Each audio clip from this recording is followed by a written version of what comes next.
नमस्कार दोस्तों, आप सब कैसे हैं? मुझे उम्मीद है कि आप सब बहुत अच्छे होंगे और मन लगा के पढ़ाई कर रहे होंगे। दोस्तों, इसके पहले हमने अ, अष्टछाप के कुछ कवियों को पढ़ लिया है, उनकी रचनाओं को याद कर लिया, उनकी पंक्तियों को भी ट्रिक के माध्यम से बहुत अच्छी तरीके से याद कर लिया है। आज हम अष्टछाप के ही दो प्रमुख कवियों को पढ़ेंगे। कौन-कौन है? एक है छीत स्वामी और दूसरे हैं चतुर्भुज दास। कौन है? छीत स्वामी और चतुर्भुज दास। इसके बाद आएंगे और कवि गढ़िया नंददास जड़िया। और कवि गढ़िया नंददास जड़िया किसने कहा है? ये आचार्य रामचंद्र शुक्ल कहते हैं। और हम नंददास को पढ़ेंगे। इसके बाद क्या है? सूरदास को पढ़ेंगे। नंददास के बारे में ज्यादा तथ्य हैं, इसलिए हमने सोचा कि उसकी एक वीडियो हम बनाएंगे जिसमें वहाँ जितना भी नंददास से क्वेश्चन बनता है वो सारे तथ्य हम क्या करेंगे? याद करेंगे और चीजों को बहुत ही बेहतरीन तरीके से ट्रिक के माध्यम से जोड़ने की कोशिश करेंगे। देखते हैं कौन है छीत स्वामी। छीत स्वामी से कुछ है तथ्य, कुछ पॉइंट हैं जो पूछे जा सकते हैं, तो याद कर लो।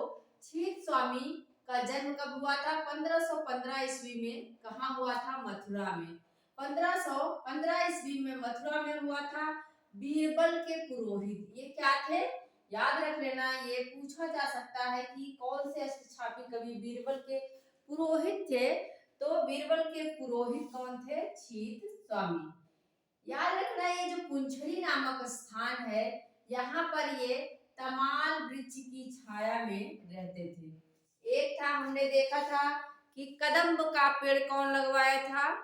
कदम्ब का पेड़ कौन लगवाया था? तो हमने बताया था गोविंद स्वामी ने। इसके बाद यहाँ है तमाल का वृक्ष लगवाया था किसने? छीत स्वामी ने पुंछरी नामक स्थान पर। और उसी की छाया में ये रहा करते थे। इनको पहले क्या कहा जाता था? छीतू चौबे। पहले किस नाम से जाना जाता था? छीतू चौबे भी इनको कहा जाता है। और इसके बाद हम देखेंगे चतुर्भुज दास, जो कि कुंभन दास के पुत्र हैं। किसके? कुंभन दास के 7 पुत्र थे। सबसे छोटे कौन है? चतुर्भुज दास हैं। और इनका जन्म कब हुआ था? 1530 ईस्वी में। कब हुआ था? 1530 ईस्वी में चतुर्भुज दास का जन्म होता है। कहाँ होता है? जमुनावती गोवर्धन के पास। कहाँ होता है?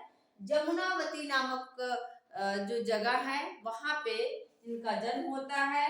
और इनकी रचनाएं देख लीजिए। कीर्तानावली है, कीर्तानावली और दान लीला। कीर्तावनी, दान लीला पूछा जाता है तो दान लीला याद रख लीजिए किसकी किसकी है? चतुर्भुज दास की है। और रस खान की भी है। किसकी है दान लीला? रस खान की भी है।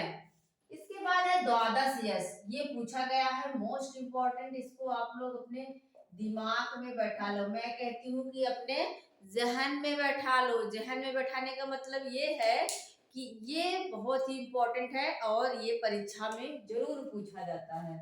तो द्वादश यश ये मोस्ट इंपॉर्टेंट है। भक्ति प्रताप, हितजू को मंगल पूछा गया है। हितजू को मंगल और द्वादश यश ये दोनों बहुत पूछे जाते हैं।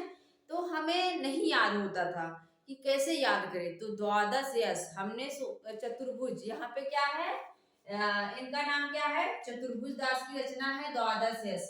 तो जिसके पास 4 भुजाएं रहेंगी वो क्या करेगा? द्वादश यश करेगा, मतलब बहुत सारे यश को प्राप्त करेगा। द्वादश यश, द्वादश यश को प्राप्त करेगा।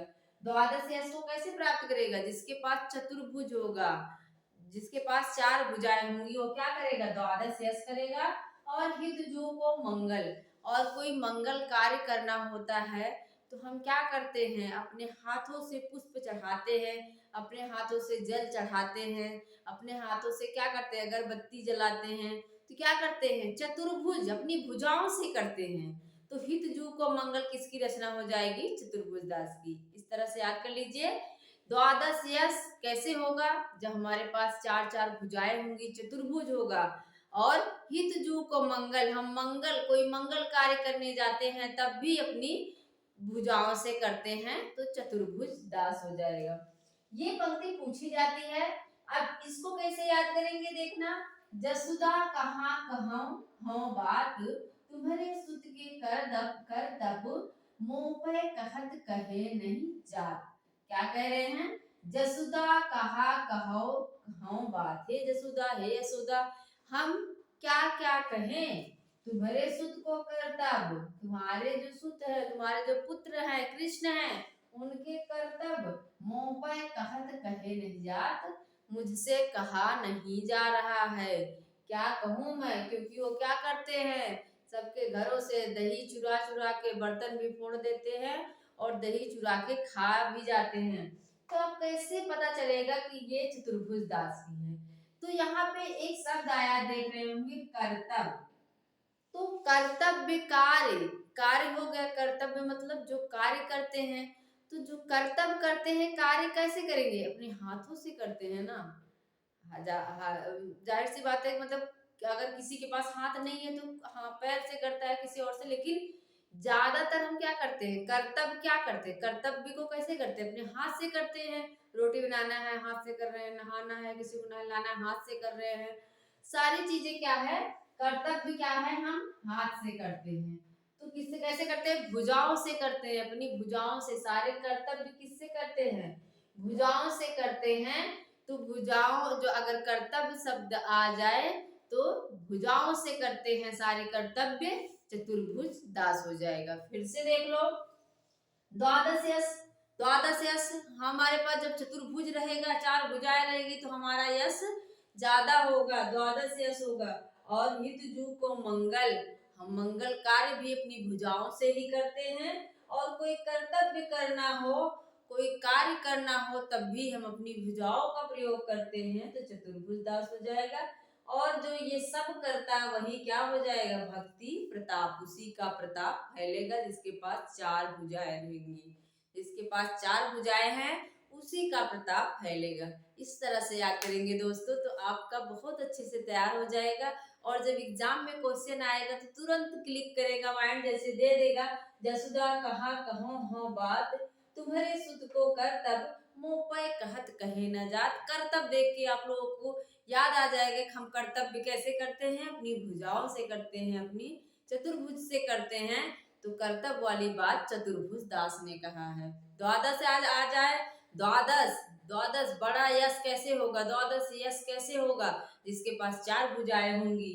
और मंगल कैसे करते हैं? हितजू को मंगल अपने हाथों से, अपनी भुजाओं से करते हैं।